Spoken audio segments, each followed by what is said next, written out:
दोस्तों इस महीने ही जून से हमारे देश में क्या सस्ता क्या महंगा हुआ।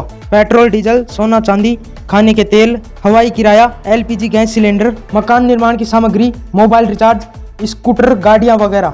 आखिर जून महीने से क्या सस्ता क्या महंगा हुआ, आइए देख लेते हैं। कंप्लीट जानकारी बताऊंगा आपको इस वीडियो में। सबसे पहले अच्छी खबर देखिए, खाने का तेल सस्ता होगा। सरकार की तरफ से एक बड़ा ऐलान किया गया है। आम लोगों के लिए खुशखबरी है। सरकार ने कच्चे पाम तेल, कच्चे सोयाबीन तेल और कच्चे सूरजमुखी तेल मूल सीमा शुल्क जो पहले 20% था उसे घटाकर 10% कर दिया गया है। यानी देखा जाए तो हमारे देश के जीडीपी का डेटा सामने आने के बाद सरकार ने ये गुड न्यूज दिया है। अब सस्ता होगा खाने का तेल। महंगाई पर राहत, वित्त मंत्रालय की तरफ से ये बड़ा फैसला लिया गया है। खाद्य तेल की कीमतें बढ़ने से अब रोकेगी सरकार। कच्चे तेल पर आयात शुल्क यानी इंपोर्ट ड्यूटी को 10% तक घटा दिया है। जस्ट आधा कर दिया। जो पहले 20% था उसे घटाकर 10% कर दिया। तो इससे तेल की कीमतों को कम करने में मदद मिलेगी और स्थानीय उद्योग को संरक्षण देने के लिए वित्त मंत्रालय ने यह निर्णय लिया है।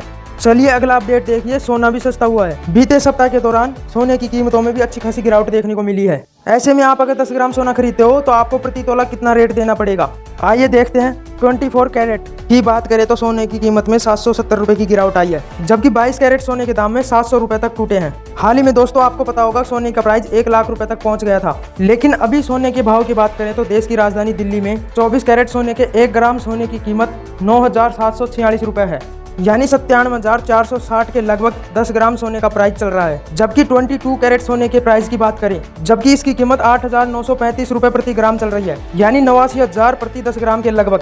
और 18 कैरेट सोने की प्राइस 73,000 के लगभग चल रही है। बाकी देश के कुछ बड़े शहरों में मुंबई, कलकत्ता, बेंगलुरु, चेन्नई, अहमदाबाद वगैरह में आज का लेटेस्ट गोल्ड प्राइस भी देख सकते हैं आप स्क्रीन पर। अच्छा दोस्तों, अब सोना ही नहीं बल्कि डायमंड ज्वेलरी भी खरीदना अब सस्ता हुआ है, यानी हीरा भी सस्ता हुआ है। भारत में सोने की बढ़ती कीमतों के बीच हीरे की कीमत में भारी गिरावट आई है। पिछले 10 सालों का हम डेटा देखें दोस्तों तो पिछले 10 सालों में सोना 73,000 रुपए प्रति 10 ग्राम तक महंगा हुआ है। तो महज 3 साल में हीरा 80% तक सस्ता हुआ है। और इस साल 2025 में भारत में हीरो की कीमतों में भारी गिरावट देखी जा रही है। विशेषज्ञों की माने तो यह गिरावट 2022 के बाद शुरू हुई है और अब स्थिरता की ओर बढ़ रही है। एक्चुअली वजह यह है ना कि आर्टिफिशियल और लैब में बनने वाले हीरे काफी ज्यादा आ गए हैं मार्केट में, तो इसकी वजह से ओरिजिनल डायमंड की कीमत भी कम होने लगी है। अभी अलग अलग प्रकार के डायमंड की प्राइस प्रति कैरेट के हिसाब से कितनी चल रही है आप डेटा देख सकते हैं।